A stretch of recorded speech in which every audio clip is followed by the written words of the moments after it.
అందరికీ నమస్కారం అండి.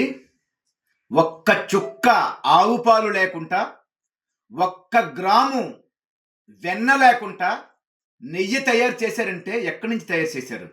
వైఎస్ జగన్మోహన్ రెడ్డి, వైవి సుబ్బారెడ్డి, ధర్మారెడ్డి వీళ్ళంతా కూడా డబ్బులకి కక్కుర్తిపడి హిందూ సంప్రదాయాన్ని తుంగలోకి తొక్కి భగవంతుడి మీద పగపట్టుకున్నారు.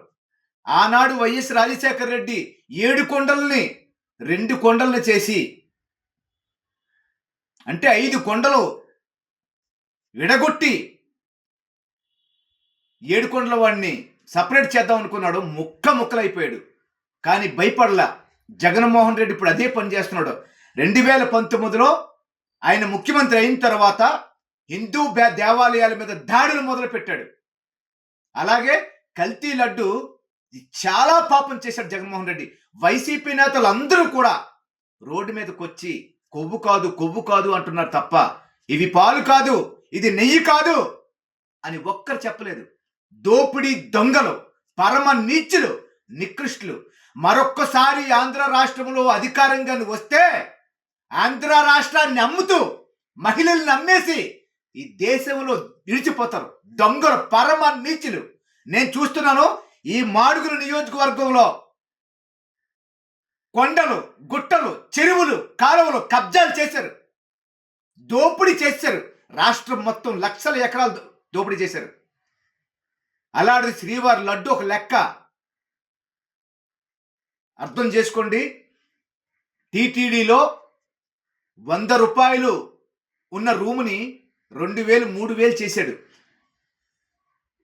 500 రూపాయలు దర్శనం టికెట్ 5000, 6000 చేశాడు. అలా మొత్తం వ్యాపారం చేశారు. లడ్డూలు కూడా భక్తులకు ఫ్రీగా ఇవ్వలేదు.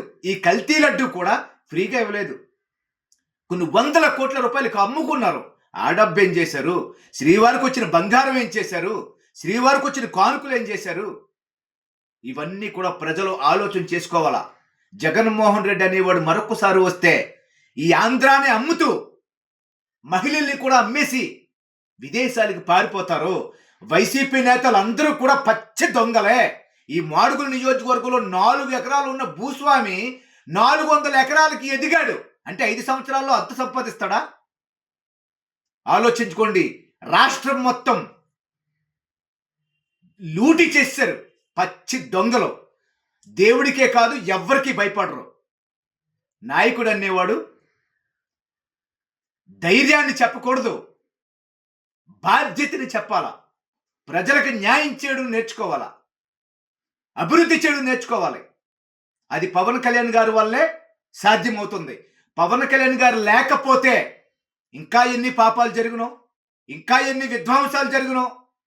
గడిచిపోయిన 5 సంవత్సరాలు పవన్ కళ్యాణ్ గారికి నిజంగా ప్రత్యేక ధన్యవాదాలు. ఆయనే ఈ రాష్ట్రానికే కాదు, దేశానికే కాదు, ధర్మాత్ముడు, పుణ్యాత్ముడు అతను ఒక్కడే. అతను కానీ లేకపోతే ఇవేవి కూడా బయటికి రావు. ఇంకా ఈ ఆంధ్ర రాష్ట్రంలో భూముల్ని వైసీపీ చెర నుంచి విడిపించాలి, కొండల్ని విడిపించాలి, చెరువుల్ని విడిపించాలి. ఈ మాడుగుల నియోజకవర్గంలో చెరువు కబ్జా చేశారు, కాలువలు కబ్జా చేశారు, కొండలు కబ్జాలు చేశారు. వైసీపీ ప్రభుత్వంలో, గత ప్రభుత్వంలో అన్నీ కూడా దోపిడీలు, దొంగతనాలు జరిగాయి. ఆలోచన చేసుకోండి ప్రజలందరూ కూడా. ఒక లడ్డు కాదు కదా, ప్రతిదీ కల్తీ చేశారు. పరమ దొంగలు. నమస్కారం.